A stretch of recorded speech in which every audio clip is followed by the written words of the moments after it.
Welcome to the Wealth Renegade Podcast. Butler. That's me and our co-host. Me. Oh, Ben Robinson. On this episode, you'll get to hear my friend and entrepreneur, Caleb Guilliams. Caleb was perhaps one of the youngest investment banking managers ever to grace the banking system. He started while he was still in college, managing a branch of a bank and traveling across the world to learn from other finance experts. He founded his company, BetterWealth, a few years ago to help ordinary people achieve extraordinary wealth. And our conversation talks a little bit about my journey and some of the things that Caleb and I have in common. Enjoy. Hey, Robby. Welcome to the BetterWealth Show. Thank you, Caleb. It's great to be here this morning. I'm excited to talk all things life insurance portfolio, real estate investing, mindset around money. I know that you have an amazing backstory, and one thing that I'm realizing is our audience loves hearing examples and case studies, and so I want to do my very best to share as many cool people as possible with what they're up to. And so before we jump into all the cool things that you're doing with your life insurance and how you look at it almost like a fund in itself, can you kind of take us on your backstory and give us like, who is Robby Butler? And how did you get to be where you're at today? Sure thing. So I began my career in the fundraising industry. Fundraising gets a bad rap for really all the reasons that you might think. You're looking for people's money. You're out there hunting, who's got the biggest wallet and who can basically fork it over when you ask them to. And yet, when you boil these things down, fundraising, like all things in the financial industry that are done well, is an unselfish business. In my case, I was in nonprofit philanthropy and loved connecting donors with the things that they appreciated. So that's where my career began, was in this very deep individual connection with other people, these donors, and looking for the ways that they could use their money effectively. So that brought my overall viewpoint on finance from an unselfish background. As I went through the early stage of my career, I also started to learn about real estate. And so we'll get into those examples in a second, because that's where my existing life insurance policies suddenly took on incredible utility. But fast forwarding a couple of years of fundraising, my real estate portfolio started to grow, and I realized myself as an individual was feeling a little separated. I was running on these two tracks at once, and by the grace of God, learned about a way that I could blend my two skill sets as harmoniously as possible, and really aligning myself as a person so I didn't have to feel like I was, evening real estate investor and morning fundraiser, but they could work together. And so that's how we got to here and today.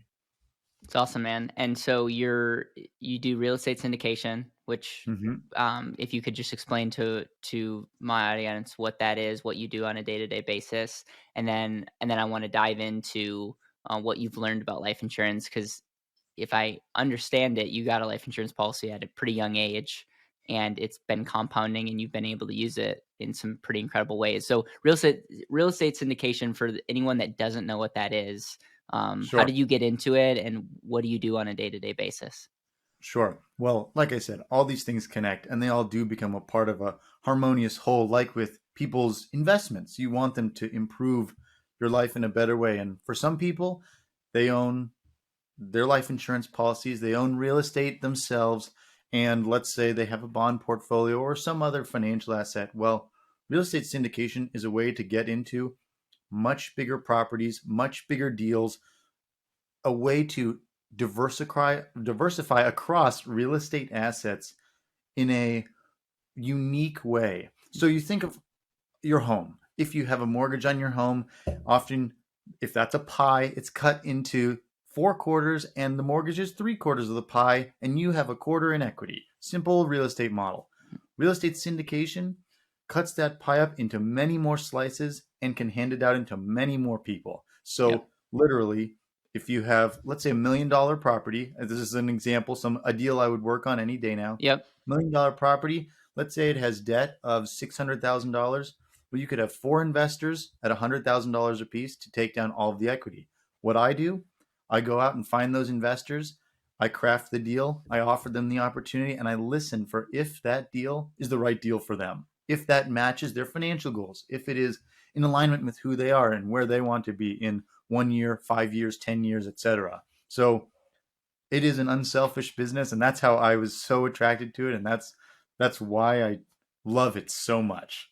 That's awesome. That's awesome, man. One of the things that I love about real estate syndication is you can utilize depreciation and some tax benefits. You can really utilize leverage in two folds, especially where how you sit. You get banks, but then you also get investors.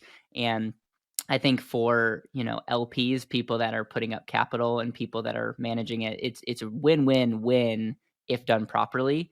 And Right. what are some of the things that you've seen horror stories when it comes to real estate syndication that if you're listening and you're like, hey, I want to look into real estate syndication, what should people be aware of or be careful about before jumping in? A great question.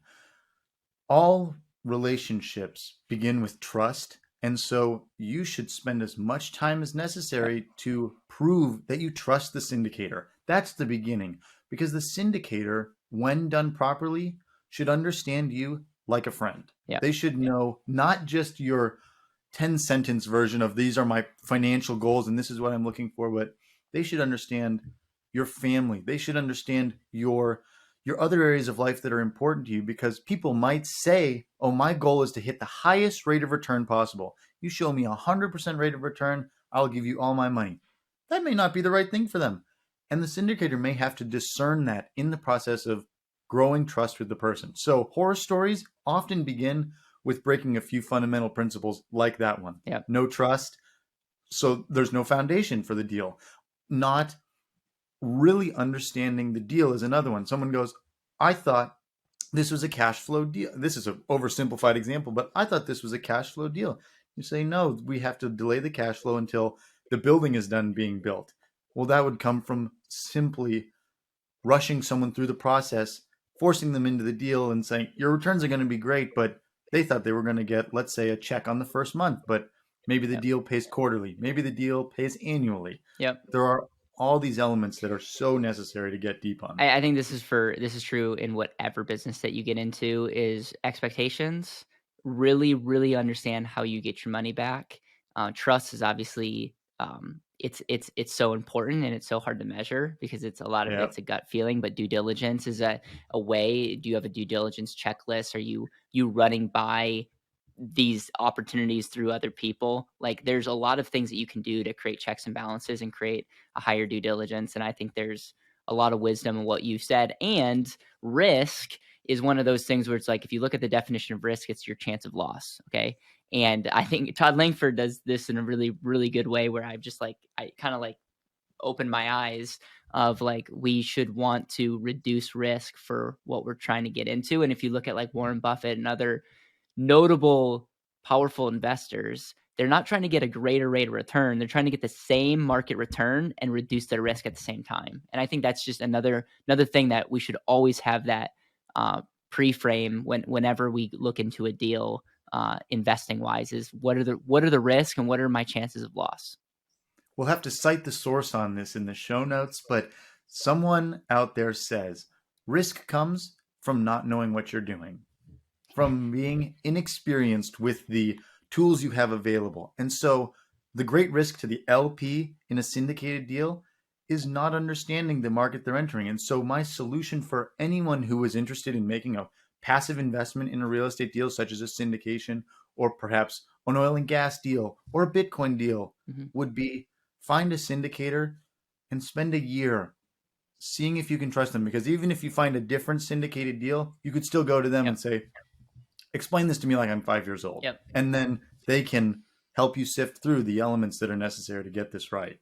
All right, so now let's talk about life insurance, and this is something that I'm always fascinated by. Is how did you learn about life insurance? How did you get started, and how are you using your life insurance policy today? And you can I talk about all kinds of open-ended. Let me read you that. Hey, now let's talk about life insurance and how you use your life insurance as an and asset, and how you got started, some epiphanies that you've had along the journey, and how you're using your policy today. And you can feel free to share any other insights. I tend to ask open-ended questions because I'm always fascinated how our audience and and how my guest utilize certain strategies. And obviously, a lot of people listening to this interview or watching us right now are very familiar with the life insurance strategy. So I was very fortunate that my mom has been in the life insurance industry for 3 decades or more. And so I did grow up with this insight into what was going on in the life insurance world and why I could make use of these strategies. So she, as a good mother, did not force me into this. She was patient. She let me make my own decisions, but I knew a foundation of a real strong financial portfolio are the types of assets that can run for your whole life. And life insurance is like none other. So, examples. I took my first policy out. Oh gosh, I don't even know when my first one came, but I made my own choice. I signed my own paperwork without asking for mom or dad's help when I was 18. And then I did another one when I was 22.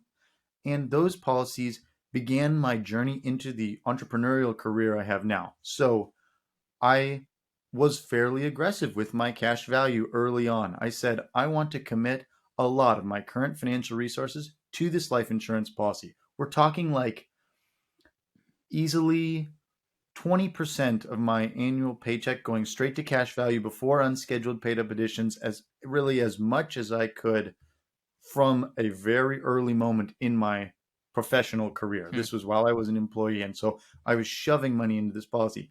I had no goals. I just knew that that was going to be the foundation. There was a trust element there. Fast forwarding. Yeah, I want to park on that because number one, why did you see like what was the attractive nature of that? You didn't have a reason, but you talked about one word, foundation, and you're like, there's something about I'm going to take earned money, I'm going to put it towards something, and the unsexy nature of that is if it was in a savings account or an investment, you may have a greater balance. Why did you choose to put it into a life insurance to build that foundation? But in the short term, did you ever have any doubts, or did you ever be like, man, this doesn't make sense? Or did you just get it because your mom's a legend in the space? I saw the full picture. That's why I got it. And so someone considering what they should do, your listeners considering what type of policy should they take out, they should see how much they see the full picture. Are they able to look out 10 years, 20 years, 50 years into the future and get a sense of who they want to be? So in my case, I was 18 or 20 and I could see the full picture that someday I would want to transition significant assets to my beneficiaries, whether that's charities, children, grandchildren, businesses that are doing something for the world that day. And I could see the more I can connect that long-term vision to today, the better it'll be. And life insurance is the tool. And so really simplifying that, I knew, hey, that estate tax bullet will be dodged in the future. So I will, at least from my current understanding, I'll commit to that long-term vision, even if I don't see all the roads along the way. And that's what made me comfortable with the commitment I made. So you started at 18 and then you had another policy at 22. Yes. Why did you start another policy? And was it because you maxed out your first one and you had more cash flow that you wanted to put to work? You should add life insurance policies to your financial portfolio when your income rises. So I was 18, I had like $6,000 in income a year.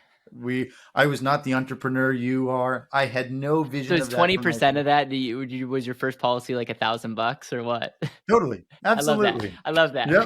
Yep. I love that. Yeah, it was great. And I had no vision, but I knew that there is a long-term trajectory here that makes sense. So the few dots I had, I was connecting them. 22 or 20 years old, however I was, income went up significantly. And so I said, all right, I'm going to keep on this thread. So in inserting that new policy, I was absorbing a lot of the cash that I might otherwise have wasted on cars, outings, travel. Yeah. And I was committing to that financial foundation. And what a foundation it has been. So let's fast forward a couple of years. What did I do with that policy first? Well, it sat there for several years, accruing my premium payments and me not touching it. And one day I was sitting there and I said, I'd like to learn a little bit more about interest rates. Well, from learning about interest rates, like a month's worth of learning moved me into mortgages, which moved me into real estate. And I suddenly realized I've got a ton of cash value. I've got a decent income. I've got some opportunity that I am not capitalizing on. Let's go find a house. To simplify the story for the future, bought a house, used my full cash value out of my life insurance policy at that point. But to whet your listeners' appetite for more real estate content, that house was creatively financed. And from the check I received from the seller at closing, I refunded my entire life insurance policy and was basically in it for no money down and had the same bullet in the chamber to go and pursue other opportunities. And I look back on that and go, I probably did not understand how foundational, how instrumental, how helpful that was to have one good opportunity come to pass through my life insurance and through this first real estate transaction. So the life insurance cash value gave you the ability to put at least a down payment originally, or did you buy the whole Yep. house originally with cash and then creative finance allowed you to take your money back and like, do you mind unpacking how that deal happened? Of course. So I did big picture on the house. We talk about the pie. I did finance it traditionally with let's think about this. I think I used 3% down, 97% loan, traditional live-in home purchase. Interest rates were good at that time. So I said, let's go for this. The 3% in equity I put into the house was funded entirely with cash value from life insurance. So you could say that the house was fully leveraged. You could say that. One of the loans is a traditional mortgage loan, and one of the loans is borrowed against my life insurance policy. The creative element was that this house had been on the market for 400 days. And so I went to the seller and said, nice home, I'd be willing to buy it, but why don't you give me a little money back on the back end for purchasing your house? That little bit of money was exactly what I had already taken out of the life insurance, borrowed against the life insurance policy in order to deploy on the house. And so he handed me the check at closing, put it back in my life insurance policy, returned the loan, and said, what happens next? Now I'm back where I was, but now I have a house too. Well, and the beautiful thing about that is the first deal is always the hardest, and now your eyes are open to what's possible, which is Yep. just amazing, man. Thank you so much for unpacking that because, again, it's a classic example of when you have capital, when you have access to cash, opportunities will seek you out. And this is an example of that, but you also took it to the next level and thought outside the box. A lot of people don't have because they don't ask. And Right. so what happened next? I love this. So that was the first deal. How old were you when this deal went down?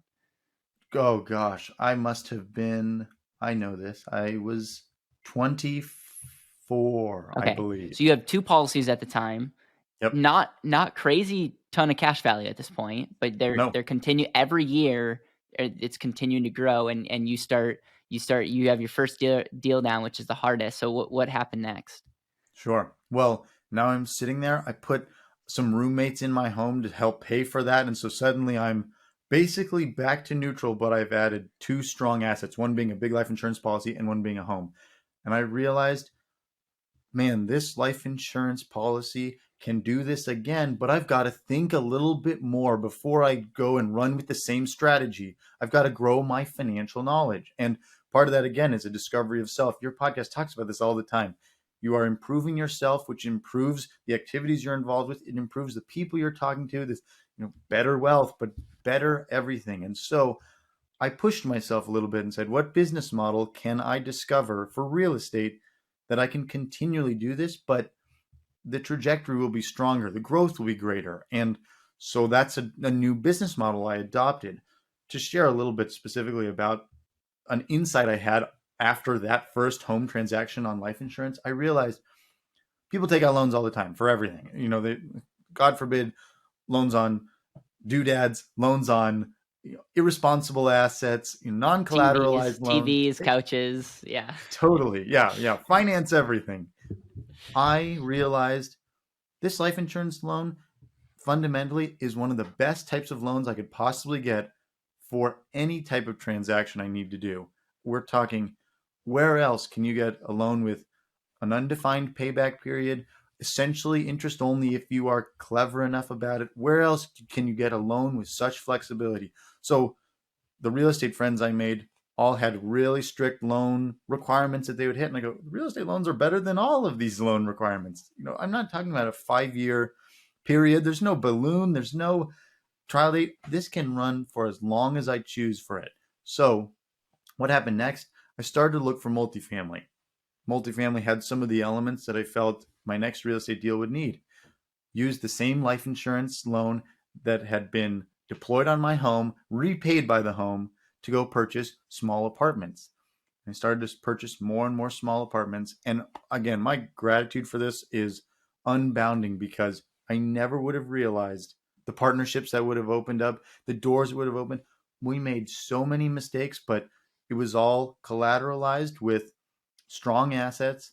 The life insurance was deployed appropriately with enough understanding to understand what necessary KPIs, what essential bullet points needed to be hit to make this all successful. How many tenants did I need in there? What type of cash flow every year would appropriately reinforce my policies and the life insurance and the real estate product itself? And so as we proceeded acquiring more and more small apartments, suddenly now a portfolio has been built, and it's all off of that same life insurance policy that paid for the first transaction, and then the second transaction, and then a portion of the third transaction, because the real estate reinforced the life insurance, and the life insurance reinforced the whole portfolio. It's awesome, man. Did you, when you got into these deals, did you have like a desire to pay off your life insurance loan fast, or did you like the fact that it was unstructured and you were okay with it compounding a little bit while your deals were in the mix? Great question. So the thing that is hard to describe is the learning that was going on while this was occurring. I think those of us that are committed to growing ourselves have to realize that you're not going to run a perfect path beginning to end. You're going to need to do some course correcting. And so I had a lot to learn about that exact methodology. I was not strict in how I should apply this. And so that was helpful in some ways, but it meant I didn't have that strategy in place. I had to learn more about how quickly do I want to pay this policy back. And so now my philosophy is, what are the opportunities out there for me? And should I measure out the cost of leaving the policy fully deployed or borrowing against maximum cash value versus the benefits of having cash on hand, repaying the policy loan, having some cash available? How many opportunities do I really think are flying by my desk every day? And so it's a financial equation. I did not have that midway through these first couple of transactions. And so I was basically doing everything I could, just slapping stuff together. And have you added any more life insurance policies to your portfolio since? I wish those policies have continued to benefit me, but where has my income gone? It has gone to drive new businesses. And so the income is stabilized, but the growth in the other areas is what I'm excited about. And so I do need to add more life insurance policies. But so talk to me about, because before we recorded, you had a really interesting point that you made, is like you kind of separated your business from your personal portfolio, and you talked about your personal portfolio / your policies as almost like a fund. And this is, I think, what we both have got from Kim Butler, is the concept of like you build up your emergency reserves, and then everything above emergency reserves is opportunity. And you kind of see that, at least I see that as, okay, this is my opportunity fund where I can look for opportunities to grow myself, my business, create more cash flow. How did you see that? Do you see that the same way? Is there another way that you like, is there another mindset that you have as it relates to that? And I just want to again highlight how cool it is that you have got started with this mindset, because what I'll say is, it's the life insurance piece didn't make you successful in other things. I just want to be very clear. Like, it's very clear that you've invested in yourself. You have the right mindset. Like, a creative finance deal is just amazing. I'm super happy for you in that. But the life insurance potentially could have got you to start thinking differently. And that we could say, like, some of that education for sure compounded and gave you the ability to do that. So it's always hard to say this is exactly how it worked. But this is a great example of why we should be teaching our kids, why we should be getting financial literacy, why we should create forced savings. One of the biggest negatives of life insurance is, you have to pay it each year. That could be one of the most amazing things, because it's like the richest man in Babylon. Pay yourself first. You're creating a forced savings vehicle every single year. So I know I'm talking about a lot of things, but like it's just all these things come to my mind when you tell your story. You mentioned The Richest Man in Babylon, and the lesson from that book that I think about probably too often is that money runs to responsible parties and it runs away from irresponsible parties. Think about that for a moment. People will come to mind that cannot seem to keep money near them. Why is that? An irresponsible party. Yeah. They may not have the tools necessary yet. I hope they listen to your podcast. I hope they find that tool, but it is running away from them because of something in their mentality that keeps them irresponsible about money. What a sad thing. So, I know all the times that I have made mistakes and then therefore lost money from it. Well, I wasn't a responsible party in some small manner. And like with the house, that first house I bought, I read every line of that contract. I ran through every single potential outcome of how this deal could work. So I was a responsible party. Meanwhile, the seller's like, take the stinking home, get rid of this thing, do whatever you want. And so I was the responsible party. He was the irresponsible party. And the money did run away from him and ran back to me because I had taken care. Yeah. So Richest Man in Babylon is such a great book. Your question about all of the details, I've forgotten your question. Help me out here. Yeah, no, What I was tend to our do idea? that in these podcasts. I would just say, like, what were some of the epiphanies that you had as it relates to, like, how did life insurance and the funding of it and the benefits of life insurance help you with other deals?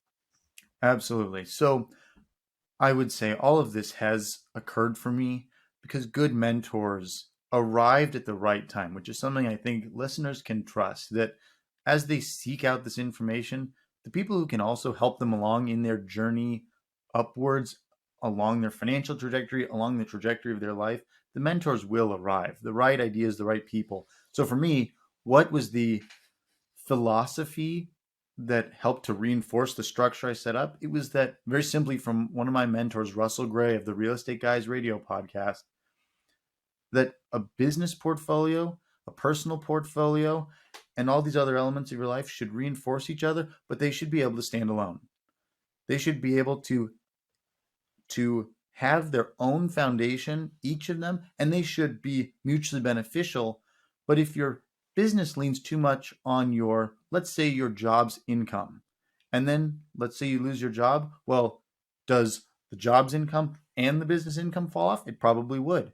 You want these things to be built well enough so they stand alone. So to put that in very simple terms, people buy speculative real estate deals all day long. Deals that, hey, they might cash flow great in 5 years, but until then I'm underwater and I'm okay because my other income from other sources is providing for that.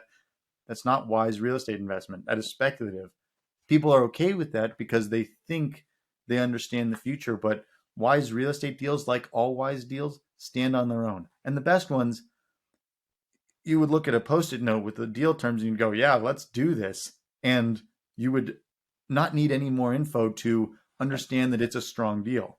They say the best deal packet is a one-pager, and you look at it and you go, no brainer, I'm ready. Yeah. Sign me up. Yeah, I had when I worked at the bank president sat me down because I was looking at doing some real estate stuff and I was trying to get the numbers to work. And he said, Caleb, if you ever need to stretch out an amortization table to make the numbers work, don't do it. And that stuck with me because I'm like, back in the day, I was like, man, I need to make this work. But you realize the more you live, how much other things that you can't necessarily calculate before a deal, all the other crap that comes into your life, the unexpected unknowns. And so it's just like, it's very much, wisdom has said more buffer. And for me, I personally have a year's worth of reserves for that same reason. Is I feel like I show up more powerfully, can take greater or maybe more clever business opportunities or risk because I have a reserve. And if you don't have an emergency fund, you are more vulnerable, and it potentially you might have to say no to an opportunity because it wouldn't be suitable or the right thing for you to do because of your family or your other obligations. So what are your thoughts as it relates to emergency fund, and how much cash value do you just keep like untapped, and then how do you look at that from an emergency fund ratio to money that's actively you can utilize, and how do you look at your life insurance portfolio today in the decisions you're making? Great question. So you view the real estate, if anyone is viewing the real estate market, they would see opportunities are around the corner that are once in a decade. Dolph DeRue says the deal of the decade comes around once a week, which is a wonderful mindset. But I do believe the deal of the decade are about to come around once every 3 hours for the next several months. And so I'm in a position now where if I can have more cash, more opportunity fund, I will keep it. I will absorb as much as I can from my portfolio, from my business dealings, from opportunities out there in the marketplace. They say cash is king. And so we go, oh, that's always the case. But it is more true now than it has been in the past. So that is a genuine answer. I will keep as much cash on hand right now as I can. Maximum amount. Is there too much? I would genuinely say no. On the emergency side, I'm generally keeping about 3 months worth. And that is, again, a business decision, though it is involving my personal life. And that's because I do feel as a business owner, I'm very close to the source of cash. When you're in an employee role, you have a very stable source of cash, but you are removed from the ability to grow it on an hourly basis, let's say. So I now know if I truly need to get to cash as quickly as possible, I have the levers at hand. It means I do very specific things for short-term growth that I wouldn't do otherwise. And so I'm keeping 3 months of cash on hand, but that is a choice. It's a business choice. Right. And those are emergency cash needs, Yeah. not alternative. I admire your year. That's No, a good it's position. to it, but be in. it's also like I would bet you that I have more obligations than you that's outside of me from a standpoint For- of team members and other things that again, it's all there's ebbs and flows and I potentially have more leverage in some areas because of a team, but you also have more responsibility in some areas. So it's like there's the grass is not always greener, but Right. we have to look at our own situation and there's opportunity cost in everything. You could Right. have 6 months, but what are you saying no to? And vice versa. Because you have 6 months, you might be able to say yes to a more powerful deal than 3 months. It's all an opportunity cost simulator, and I think it's just fun to talk about. And I just appreciate your openness. And I want to touch on one last thing before we wrap this up. You talk about opportunities. There's no greater time. Is that because you're seeing a recession that will come? Interest rates are sky high. Do you see like the creative financing deals being like super abundant because people are going to be losing their job and they might have a locked in cheap mortgage? And so like why do you say that this is going to be some of the best time? Is that those some of the factors that you see, or is there something that I didn't mention that I should be having on my radar? Everything you said is correct. In addition to that, they say the classic example is the bull in any market goes up by the stairs and the bear goes out by the window. Meaning, bull climbs gradually, you can watch the graph, and the bear plummets several stories and goes splat on the ground. And you have to be careful with overgeneralizations, but from a macroeconomic perspective, I believe that the Fed has tried tightening. They've crushed several banks already. We're recording this March 2023, and several banks have had very sad and sorry failures. That happens. Now, that continued attempt by the Fed to crush the economy, to slow down growth, will cause the credit markets, in my view, to break entirely. So I believe, for one, people holding some short-term loans will suddenly have no alternative but to sell. They will have to sell so badly it may be sold for 60 cents on the dollar, 40 cents on the dollar. So that's one element, because credit markets collapse and people who have to refinance and can get no financing to do so will have to sell. So that's one piece.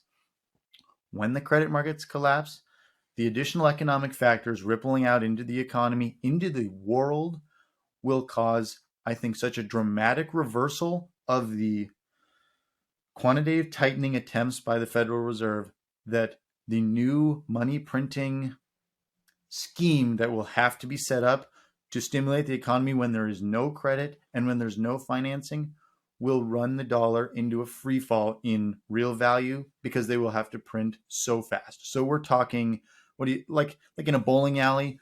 We got too close to a bumper and people think, oh, we're probably slipping back to the other bumper. Well, this is in fact, we have slammed into one bumper and we will slam into the other bumper. Quantitative easing out the wazoo. So let's talk about that, because then people are like, well, what's the point of even life insurance? Like, if the dollar's not worth anything, like what is your counter to that? Because I appreciate your perspective, and it'll be very interesting.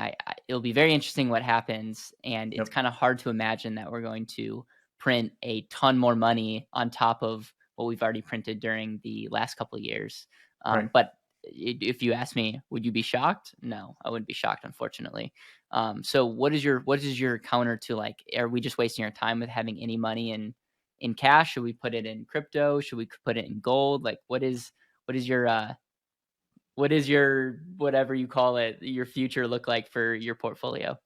Right. You and I are approaching business similarly. We're still doing what we're doing, even as this prospective occurrence is out in the future. What I didn't mention in my analysis, again, and I'm no financial advisor, so financial advice out the window as well. Don't bother. But the perspective I share did not include a time frame. We don't know when this occurs.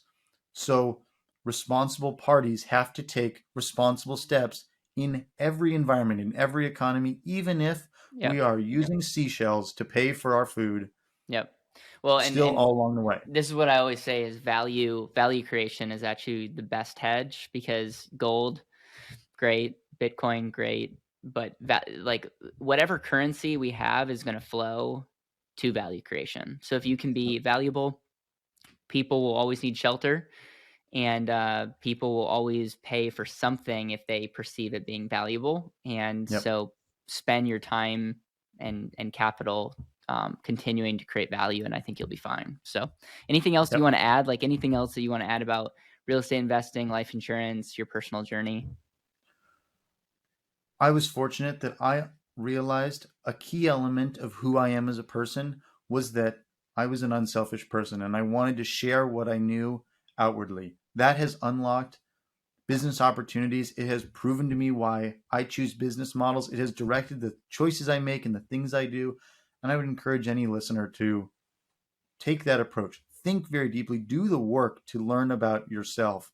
Yep. And once you have that down, then you've got the best litmus test you could ever ask for Yep. who you are supposed to be, for what you're supposed to do. I love that. And the last question I ask on the podcast is, if this was your last day on earth and you were with the people that you love the most, couldn't give them anything, podcast, book, you could just have this last conversation, what would you make sure to highlight and say in that last conversation? I would say that I have, if I'm surrounded by the people I love, I'd say I have loved every moment of the adventure I've been on with you. And I look forward to the next one, whatever that is. Positive outlook going forward. Cool, man. I appreciate those words. How can people connect with you, learn about what you're doing?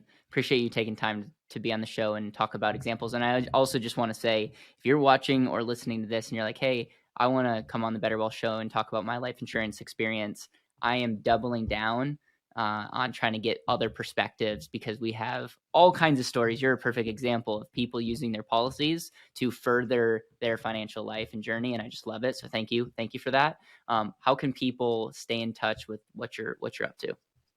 The best value I provide is my own network of key partners and resources, and I would be so delighted to talk with anyone who's willing. You can listen to me on the Wealth Renegade podcast, my business partner and I running our own show over there. But reach out to me, TheRentButler@gmail.com, and let's talk about how we can get goals done, especially in real estate, but really in any way that the market provides and that I can help you. I love it. We will make sure to link the podcast and your email down below. Robby, man, appreciate you. Thank you for taking time, and I look forward to future conversations. Thank you, Caleb. Great to see you today.